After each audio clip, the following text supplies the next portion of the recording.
This is dHunter and my lovely wife Patricia. We're going to be bringing you another movie review in the Star Trek franchise. Now, it's been a long time since we reviewed a Star Trek film, but we're getting back on track. We're going to be reviewing Star Trek First Contact. That is the 8th film in the Star Trek franchise and the 2nd film featuring the Next Generation crew. I would say, personally, it is my favorite of all 13 Star Trek films. Yeah, Wrath of Khan maybe is a better film, and I like it a lot, but First Contact is my favorite of all of them. I love the soundtrack. I love the sleek redesigns of the ships and the weapons, the uniforms. I love the story for the most part.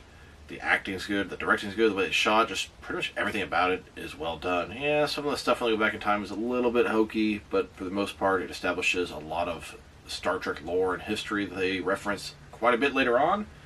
And I think it's just very well done. It's creepy. It's very well done. It's like a high-budget movie. I think it's excellent. What do you think? The 8th Star Trek movie, I think it's much better than Star Trek Generations, which was a good film, and it's definitely the peak high point of the Next Generation movies. Mm-hmm. I did enjoy Generations. No, I enjoyed Generations too. It was really cool, like all the feel-good moments we see Kirk and Picard together. Mm-hmm. But now that we've done the Pass the Torch, Next Generation gets to own their own film. So the movie starts off, of course, with the opening credits, Star Trek First Contact, all the different cast and crew, and the soundtrack, the opening song is just fantastic. It has sort of a mixture of classic Star Trek songs, modernized, and I just think it's so good. I can listen to that First Contact soundtrack anytime. And then the movie, it takes place in 2373, the end of the 24th century, and it was made in 1996. It had a budget of $45 million, and it made back like $145 million, so it was very financially successful. It took place during Season 5 of Deep Space Nine and Season 3 of Voyager. That was sort of Star Trek at its peak. The Next Generation films going, 2 successful shows airing at the same time. Of course, Star Trek kind of took a downward path a few years later. Shows getting a little less popular, movies not doing so well, etc. But right now is sort of the peak of the franchise. So the movie will begin with Picard having a dream. He's dreaming about 6 years ago when he was assimilated by the Borg. It shows a Borg cube and he's in the old uniform, got a red on the top. And it's kind of a disturbing scene. You see Picard, I remember he's sort of, strapped down, and this metal sort of thing goes right into his eyeball, and you can see it sort of poke through, and the eyeball sort of kind of goes in. It's really well done. The whole movie uses a lot of practical effects, not a lot of CGI. I mean, yeah, there's some with the ship battles, but it all looks really good. And Picard wakes up from this dream sequence, and they're setting up that this experience with the Borg was very traumatic and still bothers him every day. He still has nightmares about it almost every day, and has sort of a deep hatred for the Borg. That's a theme throughout the entire film. They're setting that up. Of course, he wakes up from this dream sequence, and then he goes to the bathroom, splashes some water in his face, and looks at his face, and this Borg sort of device comes out and engulfs his face. Then he wakes up again. And it's kind of cool. They trick you because, of course, when you start off the dream sequence, wake up from it, you don't really expect to be in another dream sequence. I think it's pretty well done. And then he wakes up from that because Admiral Hayes contacts him and says, and I like the little reference here they mentioned, like Deep Space 5 has detected, and before he even says it, Picard knows, yes, I know, the Borg. And then it pans to a fantastic shot of the new ship, the Enterprise E Sovereign class. As a lot of you guys probably know, in Star Trek VII, the Enterprise D, which is the flagship from the show, was destroyed. They separated the saucer and it crashed on Veridian 3. And now we have the Enterprise E, which looks fantastic. It's like an Excelsior-class ship, very long, but just looks so sleek and so good. One of the best designed ships in the modern Star Trek, although I really don't call that modern Star Trek anymore. But anyway, they have a sort of briefing in the ready room, and he mentions they're attacking Earth. And I remember very specifically they say how many cubes. He says one ship head directly for Earth, and it's like, why do the Borg send like 100 cubes? We've seen in Voyager and other ones, they have so many, it's like they keep sending one. Like in Best of Both Worlds, one ship. It only takes one. In First Contact, one ship. And if the Borg really wanted to defeat Earth, literally they could send like 100 ships, and I don't think anybody would be able to stop them. But of course, the Borg cube is just a distraction. They have other plans to take over Earth by going back in time, but we'll get to that in just a minute. So Picard mentions their orders are to patrol the neutral zone. I think Data says, it'll take us, 3 hours to get to Earth, and he's like, we're not going there. And they're like, why not? We're the most advanced ship in the fleet. Doesn't make sense. they've been, they haven't actually gone on any missions. It said they were like just in space for, I don't know, about a year now. But because of Picard's experience, I guess Starfleet is worried that when he goes there, he might, I don't know, turn against them or be controlled by the Borg. And so they're going to patrol the neutral zone. To make sure that the Romulans don't try anything Yeah. while Earth is... Well, that was the Starfleet sort of, Yes. reason for putting them there, which makes no sense. I remember, I think as Data said, there's been no unusual activity along the Romulan border in 18 months or something like that. And of course, this bothers Picard. He's in his quarters listening to like opera, super, super loud. Riker comes in, talks to them, and while they're talking, I think Deanne Troi calls and says, the fleet is engaged the Borg. And Picard goes to the bridge, they pan through, and you can hear all the ships fighting, damaged, 32 wounded on the Lexington, this ship's gone, you can hear all this fire in the background, and Picard immediately turns it off, says, set a course for Earth, maximum warp. And he asks everyone, if anyone wants to object, I'm violating our orders, I will note in my log. And no one says anything. And then Data, who's a robot, looks at the camera and says, I believe I speak for everybody, sir, when I say. And at this point you think he's going to say, we can't go, because he's a robot, he follows orders. He says, to hell with our orders. And everyone smiles, then the Star Trek theme kicks on, and bam, they go to warp. Now, one thing that does bother me about this is they say they're, 3 hours away from Earth? You're telling me that the Starfleet ship's been fighting the Borg cube for 3 hours? They would Right. all be completely destroyed. But whatever, you can just get past little details like that. Leading up to what I consider the best scene in the entire... So I keep ranting and raving about how I love the new designs. The sleekness of the ships, even the phasers have a different design, a little more curved. The uniforms are now gray on the top, they have the color on the inside. And it all looks really good. They sort of revamped the Star Trek designs of this era. And you know what? I think it works really well. Sometimes they do stuff like that and it looks like shit. No, this looked excellent. And there's familiarity, like the controls still look the same. They have the Lacar's interface and everything. Just really, really well done. I love the ship battles in the Star Trek franchise, and I love the ship battles in this. Unfortunately, to me, the movie peaks at the beginning, and this is like the high point when the Enterprise arrives at Earth. There's some really cool Easter eggs in this film. I'll try to call them out as we get through the film. But as they arrive, you can see the Borg cube is by Earth, and it's getting, pelted by torpedoes and phasers and all that good stuff. It starts off with a Defiant there, which is the ship from Deep Space Nine, which is a really, really cool way to bring Worf into the movie. Worf was a member of the Next Generation for all 7 years, and then he went to Deep Space Nine. And having the Defiant there from Deep Space Nine to bring Worf on board is just perfect the way they did that. So the Defiant's there, and you see all these ships getting destroyed, all these new ship designs, and I love the new ship designs. There are so many new ones, and they introduce them into the shows, and that's fantastic. We have the Akira-class ship, Saber-class ship, Steamrunner-class ship, Norway-class ship, Centaur-class ship, the Sovereign-class ship, and even the redesigned Nebula-class. I love the way those things look, just so sleek, and you have sort of a, as technology progresses, I like it. I like it a lot. As the Defiant's there, it's disabled, Worf says, engines are down, shields are down, weapons are down, and he says, prepare for ramming speed, because he's a Klingon. He's going to do whatever he can today to is a good defeat... day Yeah, to today, die. yes, today is a good day to die. Yeah, I love it. No, it's perfect. And even the Klingon theme starts up when you see Worf, just so good. But right when they're about to, sort of kamikaze into the Borg cube, he says, sir, another starship came in. It's the Enterprise. And everything's quiet, and he stands up oh, it's the Enterprise. Of course, Enterprise immediately comes in. You see this little Defiant, giant Sovereign-class ship passes by, and Picard says, Defiance, life support is down, so they beam him aboard. Perfect. Great way to get Worf on there naturally. That makes perfect sense in the universe. Now, Worf is the only character from Deep Space Nine to come aboard, and I think it would have made perfect sense for O'Brien to have been on the Defiant with him, because O'Brien was a character on Next Generation for, 4 or 5 years. I believe there were rumors that Sisko was supposed to be there with him originally, but it's probably good they didn't include him. I mean, it would have been awesome, but just, too much stuff. So, Enterprise, they watch all these ships getting destroyed, and they mention the Admiral's ship is gone, which is kind of interesting, because Admiral Hayes definitely didn't die, as he's in Voyager later, communicating with them.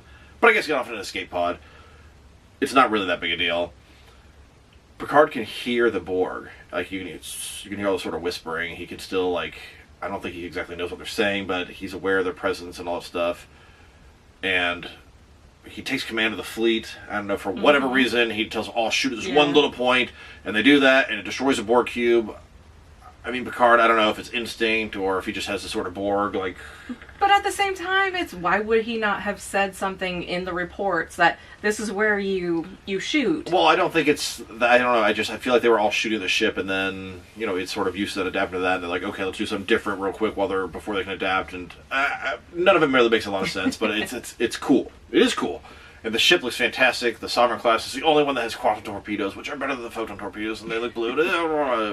It's just so cool. So they destroy the Borg cube, and it seems kind of effortless. I mean, don't get me wrong. Tons of people died. Tons of ships died. But they destroy it, and it's like, I mean, are they really trying to take over Earth? Like, assimilate Earth? Because, once again, send 100 cubes. Nothing will stop you. But that's not the Borg's plan. A little sphere comes out of the ship. It's kind of cool. You got the cube, now you got the sphere. I don't know what's next, triangle or a pentagon or something, but the sphere ends up making, a temporal rift or something, and the Enterprise gets caught in a temporal wake or something, so it's, like, stuck behind them, and it's sort of existing between time. Then they see the Earth, and this is still in the 24th century, and it looks completely different. It's, like, desert, and there's, like, metal buildings all over it. And he mentions population 9 billion, all Borg. And they're like, what happened? What did they do? They went back in time and assimilated Earth. And that was their plan the whole time. So this one cube was really just a distraction to get them close where they could go back in time. Even though there's so many other ways they could do that. They could go back in time completely away from Earth and then just fly there. They could have gone back in time to way earlier when there's nothing to defend them. Then again... And why would they not have done that to all these other... I mean, there's a lot of stuff that doesn't necessarily... makes sense if you dig really deep into it, but it's like just small little things. It's not like huge big deals. But there is no defense when they went back to, I think, 2063. I mean, there was no spaceships, no orbital weapon platforms, none of that stuff. And Earth is defenseless. If the Enterprise didn't somehow get stuck in this temporal wake because they're so close to the sphere, Earth would have been doomed. So you see the sphere just firing on the Earth. Pew, pew, pew, pew. And then you see on the Earth, everyone's getting blown up. People are dying. All this stuff's going on. From what we've been told about time travel in other franchises, and even in the Star Trek franchise, one small thing would make all these repercussions. I mean, think of Star Trek 11. Just the destruction of the Kelvin completely altered. We haven't gotten there yet. Blah, blah, blah, blah, blah. We haven't gotten there yet. But, I mean, obviously hundreds of people have died at this point. And one could argue... maybe that is how it happened in the original past. The Borg went back in time, and so it was a time paradox that's supposed to happen. Whatever, you have to accept these things, not question it. But if it's a different sort of past than they're going for, then it would have altered the future. But so I guess it's a predestined paradox, or whatever the word is. Whatever. Enterprise gets back, you see him come out, and they see him shooting. Bam, they destroy that sphere right away. But they do make a comment that their shields were down when they came out. Shields and sensors were down, giving the Borg the opportunity to beam over with being undetected. Of course, he asked where they were firing, and they said... Bozeman, Montana. Thank you, Bozeman, Montana. And then they asked the year, and it all clicks. That is the day before first contact, when humans met the Vulcans, because the first day they did warp travel, and the Vulcans detected that, then came to visit Earth because they thought they were too primitive, but once they found out they'd warp, blah, blah, blah, blah, blah. So, if they didn't have first contact, the Federation may never be born, all that stuff. Once they realized that, they beamed down to the surface, put on, 20th or 21st century clothing, and they go to investigate. And this sort of starts one storyline on the ship, one storyline on the planet.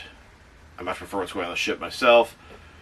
Some stuff on the planet, a little hokey, but it's still cool at the same time. You get introduced to Zephyr Cochrane. Yeah, and it's post-World War III. Yeah, yes. When humanity is at its weakest point. He said, 300 million dead, all the major cities destroyed, no defenses. It makes sense. I said, couldn't the Borg just go back to, when we were Amoeba and destroy us? Sure, but there's really nothing to stop the Borg in this time period. So... they go down there, they find the Phoenix, which was made from a missile or something, and the irony of taking a weapon of mass destruction, turning it into this thing to usher in a new era. Data, Riker, Picard, Crusher, they're all down there. and they find this black woman named Lily. She's, I don't know, the assistant or helper of Zephyr Cochrane. She starts shooting at them. Data jumps down. Of course, he's bulletproof, and she just fires away at him, and he walks, greetings, and then she faints and collapses. They end up beaming her up to the ship, which is a huge violation of sorts. Crusher says, I'll keep her sedated, I know the rules, blah, blah, blah.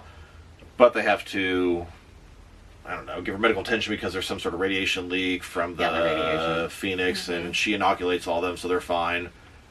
At this point, they're, some of them are from the ship, some are down below. So meanwhile, back on the ship, they mention, I don't know, it's getting warmer up there, and some engineers are in the Jeffers tube sort of looking around, and bam, one disappears. Then the other one goes up there looking around, and you can see some sort of shadowy figure coming to her, and she screams, and she's gone. At this point, you see Picard at the planet, and he can sort of hear the little Borg, and he's like, something's wrong. You see Deanna Troi sort of looking at him. She can sense his emotions. He's in distress or whatever, and he just ignores her. He calls the ship, asks what's going on, and they mention the temperature, the climate. Yeah, I forget what the term is. Life support or whatever. They set up exactly a Borg cube. And Picard immediately beams up with Data, tells Riker's in charge down there. They go up to the ship, and he's like, seal off that deck. He knows what's going on. And then their main computer's compromised. He immediately has Data, who's super fast, locks him out with a double triple encryption code or whatever. The Borg, it should keep them at bay for a while.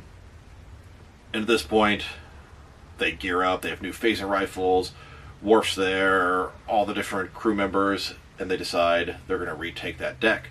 They have sort of main engineering capture. They make this plan. They're going to puncture, I don't know, something next to the warp core that has this gaseous stuff in there that burns organic material. And basically, it'll kill the organic part of the Borgs, and they cannot survive without both their machine and organic pieces. The Borg, they're kind of like zombies in this movie. They touch you or they scratch you. You turn into one of them, and it's very creepy. It's actually very, very well done. I love the parts on the ship with the Borg. It's sort of scary, if you know what I mean, but the makeup is just so well done. They totally changed the way the Borgs look from the show. Everything's sleeker and modernized, but in a good way. So they go to, take out the Borgs, but before that, it shows sickbay where Beverly Crusher is treating Lily, and the wall's getting hit. She has to wake up Lily. They all get into the Jeffers tube to escape, and she says, I swear I would never use one of these things. Computer, activate the EMH. And if you're a big Star Trek fan, you know the EMH is the Emergency Medical Holographic Doctor. It's a main character on Voyager, but apparently every modern ship has one. And bam, here's another Easter egg. You got Robert Picardo right there, the same guy who plays the EMH, because they all look the same. And another little sort of Easter egg in this part is the sickbay on the Enterprise E is literally the sickbay from Voyager. You can tell it's done the same, but I guess they didn't spend the money for an extra set, and they just used that. So, it works. I really didn't know that until it was pointed out to me, and then once pointed out to me, I can't never see it when you go to that part. But it's so cool. And they even have Nursa Wagawa, or whatever her name is, from the show. I don't know, the Asian woman, and I love that. The small little things like that really make me happy. The little Easter eggs and cameos and stuff like that. They leave. The doctor, the Borgs are coming up to him, and he's like, I understand the Borg cybernetic implants create skin rashes. Would you like an analgesic cream? Yeah, it's dumb, but it's funny, but it's perfect, in line with how he acts. Meanwhile, Picard and crew, they have two separate teams, and they're going down to engineering. They go in there, they can't get inside, they pull the emergency, open door thing, and it breaks, and it's like, might as well just knock, and then all the Borgs wake up, because the Borgs will not attack you unless you're a threat. You can literally just walk right between 10, 15 Borgs, and they just ignore you because they're not worth your time.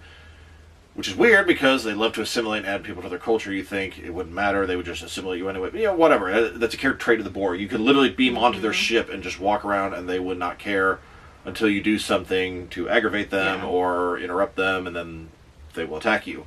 So as soon as they try to get engineering, all the Borgs wake up, and I remember earlier Worf mentioned you might get up to 12 shots and a rotating modulation, because the Borg adapt.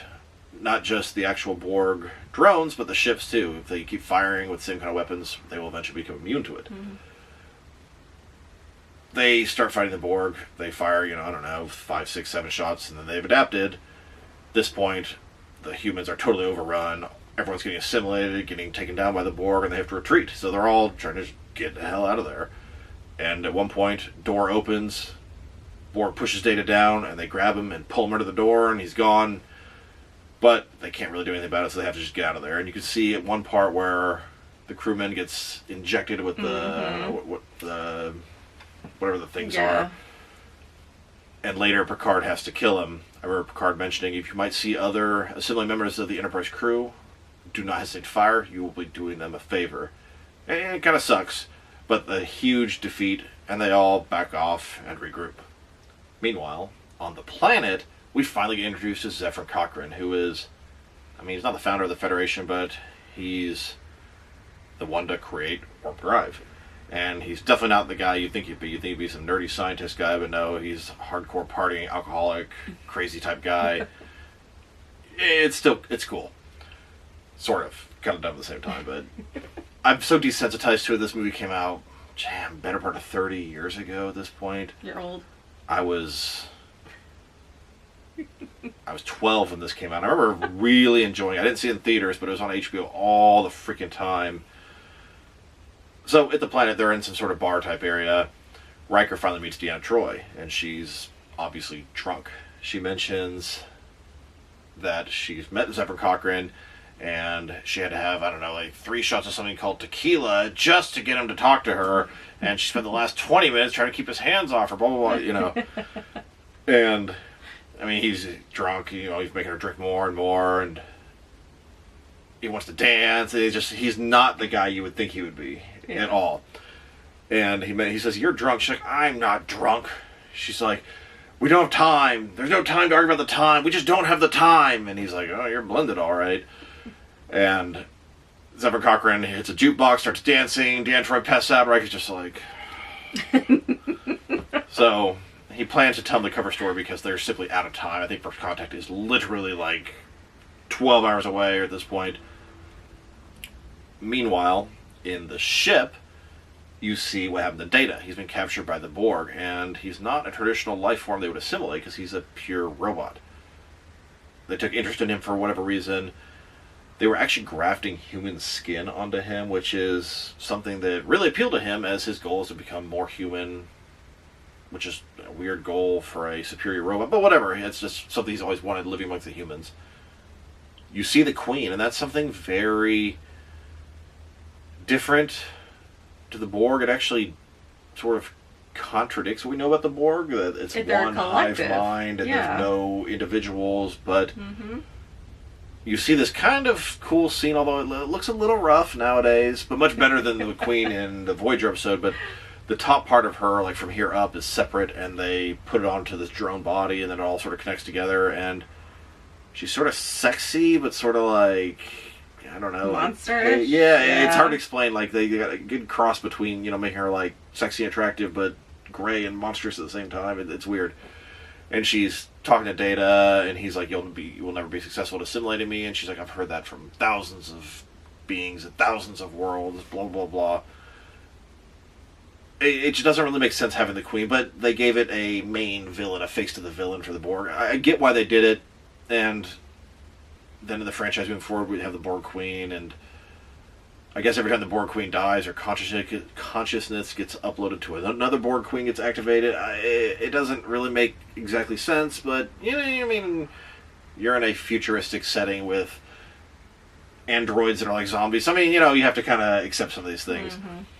So she's trying to sort of assimilate Data, although he can't be assimilated in the traditional fashion. Then she's grafting skin onto him, sort of just appealing to his emotions. He had actually turned his emotion chip off earlier in the film, and she reactivates. At that point, he's terrified. But also, one of the reasons why she's doing that is because she wants the codes. Yes, she knew Data could get her to the computer, so if she convinces him to sort of play on their side, he can release the codes to the computer, giving them access to the ship. And they really want the communication, so they contact the Borg of this century and get them to come over, although it will take them a really long time to get there. They're 75,000 years away, but they have the transwarp conduits and all this sort of stuff. Yeah. But I don't know what they have in 2063, how advanced or not advanced they are. Whatever. And then Picard is moving around the ship. He ends up encountering Lily, who escaped somehow from them, and she grabs his phaser, points it right at him, and she's like, I'm going to shoot you, get me out of here. And she thinks he's one of the opposing factions in World War III, whatever. He's like, I'll get you out of here. He takes her to a room, and I mean, she's scared shitless. She has this phaser, she's ready to kill him, she has no idea what's going on, she's way out of her element at this point. He tells her, I can get you out of here, right there, and he opens this, I don't know, doorway or whatever, and it shows space. And then you can see Earth, and she's like, ah, and he touches it, it's force field, no glass, and she's like, there's no technology like this. Long story short, she ends up trusting Picard, gives him the phaser, and he's like, oh, this was set on vaporize, you would have killed me. Oh, it's my first ray gun. Yeah. And they go through the Borg, and she's very scared. I remember that very specifically, she says, Borg? Sounds Swedish. And then she sees him like, oh, definitely not Swedish. So they are walking through the Borg, she's screaming, but the Borg ignore them, as they often do, although kind of confusing, because Picard has already pissed them off. You'd think they would be on sort of attack mode at this point, but whatever. Is it because he's Locutus, though? Well, he does, I don't remember what he does. He does something to set them off, like on purpose, and then he runs into the holodeck. Yeah. I don't remember if he shoots something or, hits a switch or something. Yeah. But they go into the holodeck, and Picard's plan is, let me turn on my old... What, detective, whatever it was, program, and then I can just kill them all. Because he hates the Borg, very passionate about this. He disables the safeties.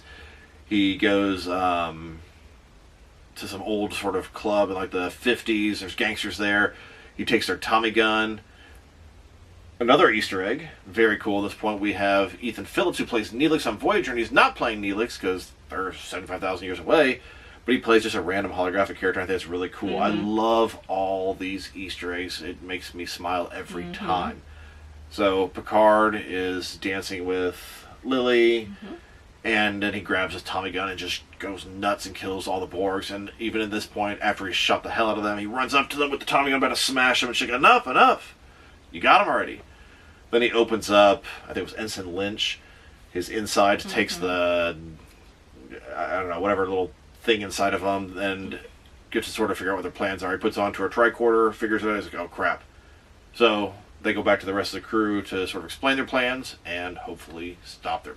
Meanwhile, on the planet, they finally explain to Zephyr Cochrane that they're from the future, they're trying to stop the Borg, and First Contact, and all this stuff. He doesn't believe them, of course. They end up showing him like a telescope of the ship, and he's like, how do you do that? And at this point, he's kind of believing them and going along with it. They're trying to fix the Phoenix, which is the warp ship that they're going to fly the next day. And another Easter egg that made me so happy was Lieutenant Barclay's there, and he's always this weird, awkward, fidgety, really, really smart guy, an engineer, and he just keeps staring at Zephyr Cochrane, staring at him, and everyone, honestly, everyone's staring at him. But he walks up and he's like, I want to shake your hand, sir, please, the man who invented warp drive. And Geordi's like, Reg, enough, calm down, just like he always did do the show, like, tone it down. And Zephyr Cochrane is kind of freaking out at this point. Geordi even told him there's a statue of you over here in my time. And Zephyr Cochrane honestly is like, just let me get the hell out of here. And he just runs away. Zephyr Cochrane High School. Yeah. It's well done. Yeah. I like it. I enjoy it. I enjoyed all that stuff. And there's even an episode of the Lower Decks cartoon where they visited Montana. And there's like a whole sort of memorial. What's the word? Like. Yeah. Like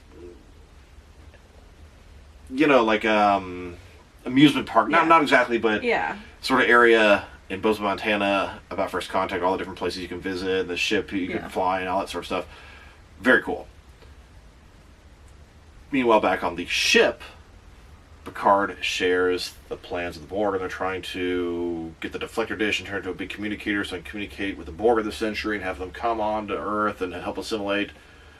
So they have to go outside in their spacesuits in zero-G, and it kind of reminds me of the spacesuits in Star Trek 6 a little bit. They're all white, they have the gravity boots, but it's all just so good looking and sleek. They're on the outside of the hull. You can see how big the ship is. It's Worf, Lieutenant Hawk, and Picard go out there, and the Borg are out there. They have the deflector dish. They're very close to completing this communications device, and it's a pretty cool scene outside where they're in like zero-G. The details. Yeah, no, it's very well done. I like it. I like it a lot. Click. And there's even... a Borg there that's a Klingon Borg, and I think it's unique, and I like that little difference there. He's got the ridges and his pale skin. So they go out there. They all have to, I don't know, do these little maglock things and open stuff on the side of the hull, which it's like, really? Is this where they put that sort of stuff? Like, these ships are very inconveniently done to maintenance if you have to go on the outside in a spacesuit and do all this crap. But whatever, it sets up this really cool scene. Worf is attacking one of the Borgs or fighting them, and his suit gets compromised, and you think, oh shit, this is the end of Worf, damn it. And then Lieutenant Hawk, he gets taken and pulled to the side. Yeah, I guess assimilated. Then Picard is taken to do the last little bag lock, and of course Lieutenant Hawk comes, and he's already like halfway Borg. It happens so fast. Then of course Worf comes back, saves them, and everything. You know, they have this deflector dish thing is out there, and it just gets activated. They put the last little piece in, and you hear do do do do do do do, and of course they disconnect it, and then Worf goes up there, assimilate this, and shoots, and it's, you know, a cool scene from the trailers on stuff. I like it. Guilty pleasure. They prevented the Borg from contacting them. You can see it flashes the Queen immediately, and she's pissed. Like, ah! At this point, they've given Data a ton more skin, like on his face and his arms, and he seems to sort of be being coerced by them, and not exactly assimilated, but getting out of their side. Picard goes back to the rest of the crew. Meanwhile, back on the planet, they finally catch up with Zephyr Cochrane, who tried to run away. They actually have to shoot him with a phaser to get him to come back. And reluctantly, he kind of agrees, yes, let's go ahead and do the first contact thing. So up in the ship, everyone is telling him, we have to destroy the Enterprise, we have to use our escape pods and evacuate. And Picard's like, no, not while I'm in command. We are not going to, lose the Enterprise to the Borg, no way. And they, tell him again, hey, this is what we have to do. There's no way we're going to beat them. And he's like, nope. Everyone start working on remodulating the weapons, do this. And he goes into his ready room, and he's, working on his tricorder or his weapon, trying to modulate it. Modulate it, yeah. And Lily's like, well, what do we do now? And she's like, we follow his orders. And she's like, well, if we can blow up the ship, we need to blow up the ship. These Borgs are, they're going to win. And she goes in there to convince him, and they tell her not to. And, she gives this speech with Picard about how he's like Captain Ahab, from Moby Dick, about revenge against the whale. He basically ruined his entire life trying to get revenge on this whale that took his, his leg or his arm or whatever it is. And Picard gets so angry at one point. He's like, no! And he breaks all his little model ships, and he's screaming like, no! They will not, line must be drawn this far, no farther. They assimilate entire worlds. We will fall back. All this sort of stuff. And it's a really good scene, actually. And the funny thing is, she ends up saying, like, he quotes Moby Dick, and she's like, oh, actually, I never read it. And she used this book reference of a book she never even read to convince him to change his stance, and it works. And then when she's like, oh, I never read it, he's just kind of like, So he goes out there, they activate the self-destruct sequence, and earlier Worf and Picard had this big scene where he called him a coward, and of course Klingon hates that, and he's like, if you were any other man, I'd kill you right now. Then, of course, Picard apologizes to him and tells him he's the most bravest man he ever knew. But then you see all these escape pods leave, and they go down to this island on the Earth, and it's like all this futuristic technology possibly being discovered. I mean, they could really be compromising the timeline. But whatever, you don't even think about that sort of stuff. He did mention go to an island so they're out of the way and avoid, affecting history. So the majority of the crew at this point is leaving to go to the Earth. Picard is not leaving, and Lily's like, what are you doing? He's like, well, when I was assimilated by the Borg, there was a member of my crew that did anything to save me, and I want to do the same for him. He's referring to Data. They're kind of in opposite situations from Best of Both Worlds Part 2. So Picard takes it upon himself to go by himself to try to save Data. His plan was, basically, he's going to give the Queen what she wants, Locutus the Borg, willingly submitting to the Borg in exchange for Data. Meanwhile, on the planet, Zephyr Cochrane is with Riker and Geordi. They're on the Phoenix. They're getting it ready to go up into space because they have a very narrow window where they have to go into warp for the Vulcans to detect them before they leave the system. At this point, Picard finds Data, finds the Queen, and he says, I will give myself willing to you. It was not enough for me to assimilate it. I had to, willingly join you. And she's like, okay, deal. I'll take you instead of Data. Data, you can go. And he's like, no. And he basically was a member of the Borg collective, to a point at this time. Like the king. Pretty much, yeah, the king to his queen. And Picard's like, no, like, damn it, all this. And then the Phoenix is coming into space at this point. They know they have to go to warp within the next, I don't know, half hour or so. Yeah, it was like 5 minutes. And the Queen orders Data, destroy that ship. And at this point, he fires quantum torpedoes, and you're like, oh my god, this is over. This is the end. Like, what could possibly save them? And the torpedoes miss. And she's like, Data! And he's like, resistance is futile, of course, the Borg is saying. And then he hits the warp core. All the gaseous stuff comes out that destroys organic material. It immediately destroys Data's organic material, which is on his face and his arms. Very well done. It's flooding the area. Of course, Picard will completely die because he's purely organic. He climbs up some tube, and they kind of make him an action star in this, sort of. But it's not bad. It's actually very well done in this. Yeah. It's actually make him an action star, and it's horrible, but we'll get to that when we review that movie. He climbs up these tubes. The Queen is sort of grabbing on his leg and trying to pull him down and save herself at the same time. She ends up falling into the Data gas. pulled her. Oh, yeah, Data pulls her off of Picard, which Picard's lucky he didn't get pulled down, too. But then she all deteriorates, and it's like, yes, we finally beat her. But then Picard, he swings on the little tubes and goes somewhere else and ventilates all the gas out of there, comes down, and she's, moving. Twitching in her, like, and he little grabs robotic. her and snaps her spine, and that turns her off, which, it's a little bit, like, hokey, but it's not a bad scene. Of course, the Phoenix goes to warp at the same time. They go to the other end of the system. They go back to Earth, setting up first contact. At this point, Enterprise is actually safe. They've defeated the Borg. All the drones die, or whatever, when the Queen gets killed. Cool. Enterprise is good to go. I'm not really sure how they get the escape pods back from the planet. I'm going to have to just assume they beamed them up, because it seemed like there was no time for them to, like, fly back up in there and redock. I can't imagine they left all the escape pods down there. Right. But, forget those little details. You don't even think about that sort of stuff. You can't, if you dig too deep, you're going to find all kind of plot holes. But still, such a good movie. So down on the planet, the Vulcans land. They make first contact with Zephyr Cochrane, and he doesn't want to be the, like, sort of leader of the human race or the one to beat them, but he realizes he has to. This is what has to happen. Then he goes up to them. They do the Vulcan little salute thing, and he can't get his fingers to quite do it. Then he shakes their hand. And that's kind of cool. And then you see, Picard and the crew, they're all down there watching. So I guess they beam down just to watch first contact, which, I understand. That's a huge pivotal moment in Star Trek history. Then they all beam back up to the ship. You see the ship just disappear. They're going to the future. And Picard mentions, I imagine our future will be waiting for us. It has to be a predestined time paradox thing, because all the people that died and all the things, it would have altered the future so much. So this must be how it was supposed to happen. Like in the original series and Next Generation, this was the history. Like the Borg went down there, killed all those people. Picard has to go back there and save them, and that's what creates their future. I mean, that's the only explanation that makes any sense. But just, you don't have to think about that sort of stuff. Just enjoy the movie as you're watching it.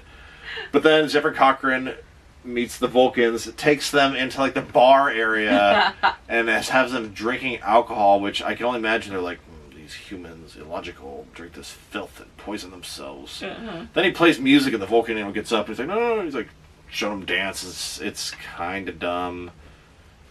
But it kind of ties into this era. No. I mean, yes, but because, like, on the ship in the future, they don't do that. They don't let loose like that. I mean, you're right. Like, they have, instead of typical alcohol, they have, like, synthahol, and I mean, I think they still get drunk off it, but, like, it wears off. I don't really exactly understand the differences between synthahol and alcohol, because if it has no alcohol in it, then what's the point of even having it instead of just drinking, like, water or juice or something? I mean, like, a non-alcoholic beer. Well, but I feel like synthahol, like, gets you drunk, but, like, you can snap out of it really easy. At least that's how I've always sort of thought in my head. I don't know. It doesn't really make a lot of sense if you think about it. Or you have to drink a lot more. I don't know. Whatever. That's very irrelevant at this point. That's my 2 cents. But that pretty much concludes the movie. And they set up, this time paradox, and you get to see sort of how this all started, first contact. It's not the birth of Federation. That happens actually well over 100 years after this in the Enterprise time period. But a lot of stuff in the Enterprise show references this. it starts off with Zephyr Cochrane, the same actor, you know, talking about exploring new civilizations, boldly going when they have the warp pipe engine, blah, blah, blah. There's actually an episode of Next Generation an episode of the Enterprise called Regeneration, where they find a few Borg drones that are in the ice from when the sphere crashed, and they wake them up. That's right. And I mean, it's kind of dumb because they have the Borgs in Enterprise, and you never should have seen them until Next Generation, and it's like, they don't like notice similarities between this report and that. But once again, guilty pleasure. I enjoy the Regeneration episode and the tie-ins to First Contact and all that sort of stuff. There's even an episode of Enterprise later with a mirror universe where you can see where they make first contact, and Zephyr Cochrane kills the Vulcans, starting the sort of like evil Federation in that universe. Just a lot of cool stuff that they piggyback off of First Contact here, which is my favorite of all the Star Trek films. So, is this your favorite Star Trek film? It is definitely mine, and I understand if it's not. There's plenty of good Star Trek movies out there, but I love First Contact. It was good. I enjoyed the little history part. I don't care for wars and that kind of stuff, but then hearing about World War III and that kind of thing, it is found interesting. Interesting. I mean, 2063 was not that far away at this point. I mean, we're in 2024, so that's, 39 years away. World War III would have been like, I don't know, a year or two before that, so it's kind of interesting. There's a lot of things in our current day and age that could potentially lead to World War III. Hopefully not, but I think the special effects are phenomenal in this movie. The phaser blast, the ship scenes, the bore, it's all top notch. I mean, there's nothing there that I'm like, oh, that looks like shit. Okay, maybe two things. One, where Data jumps down to Lily, it looks a little weird. And the truth is, that wasn't even CGI. They actually had Brent Spiner on like a harness and had him jump down, and they did it numerous times. And then the part where the Borg Queen's top part gets attached to her body. And at the time, it looked phenomenal. And it looks so much better than when they did the same Borg Queen thing on Voyager. Oh my god, that looks so bad. But those are the two parts that, when watching this time, I was kind of like, okay, that's a little bit noticeable. But for the most part, I think the effects are fantastic. Very well done. The soundtrack is excellent. The new designs, very good. I think the acting is great. I don't have any issue with that. I mean, Patrick Stewart does a phenomenal job being very passionate and angry and hurt for the Borg. Data's good. The Queen's good. Riker's good. Zephyr Cochrane's good. They're all really, really good. There's so little to complain about in this movie besides, if you dig in deep, there's some plot holes and some stuff that's maybe kind of inconsistent and kind of doesn't make sense, but it's like minuscule type stuff. As a whole, I'll rate this movie a very solid 8.5 out of 10, and I'm tempted to even give it a 9. What about you? What do you think? I'm good with an 8. I don't remember the other ones after this, so so I can't say this is my favorite yet. You can definitely say that those progress worse and worse and worse, it seems like. Although, personally, I think Insurrection is by far my least favorite Next Generation movie. I know everyone hates Nemesis, but I think Insurrection is far worse than Nemesis. Just me. So, looking forward to watching Star Trek 9 next.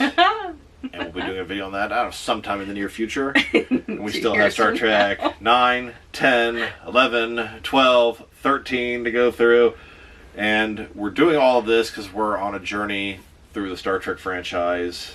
And we're just getting ready to start Picard once we finish these movies. So, looking forward to that. That should be really cool. We're behind on that. Yeah, we're behind on a lot of things, but there's still Discovery, Strange New Worlds. There's a lot of Star Trek out there. This is, I would say, right now is like a resurgence of Star Trek. I consider there to be 3, maybe 4 different generations of Star Trek. We have the old show movies, then all the 24th century Star Trek, Next Generation, Deep Space Nine, Voyager, and Enterprise. Then Star Trek kind of died for a little while. The reboot films kind of ushered in stuff, and now we have, I think there's 5 active Star Trek shows right now. Lower Decks, Stranger Worlds, Discovery, Picard. Well, Picard is actually over now. And Prodigy, I'm not sure if that's still going away. But then I think Netflix picked it up, so I think like it's still going. I'm not 100%. I'd have to look that up. Wasn't really feeling Prodigy when I checked it out, but eventually I'll watch it. So, First Contact, 2 thumbs up. If there's anyone who's a casual fan or a Star Wars fan or someone who's like, oh, Star Trek sucks, it's so boring and nerdy, have them watch this. That will change their opinion, I promise you. This is action-packed, great effects, interesting story, the time travel, that sort of stuff. Mm-hmm. If there's someone that says Star Trek is stupid or it's boring or whatever, show them this one. This is the one. Or maybe the reboot one is also pretty good as far as modernizing Star Trek for the, younger people. I don't know. I love First Contact. It is definitely my favorite of the Star Trek movies. Wrath of Khan might be a better movie overall, but First Contact I enjoy much more. First Contact, Wrath of Khan, which one? It's two totally different. It is two totally different, yes. Mm-hmm. I'm going with First Contact because I just love so much stuff that it added to the franchise and stuff that stuck. Yeah. Yeah. Alright. Well, this is dHunter, my lovely wife Patricia. Hope you guys enjoyed this video. If you liked the video, press like below. If you have anything you want to say about the video, add it in the comment section. If you want to see additional movie reviews, press subscribe. I do appreciate when you do that. Once we finish these Star Trek movies, maybe we'll do movie reviews. We'll see. So, as always, live long and prosper. Thank you guys for watching,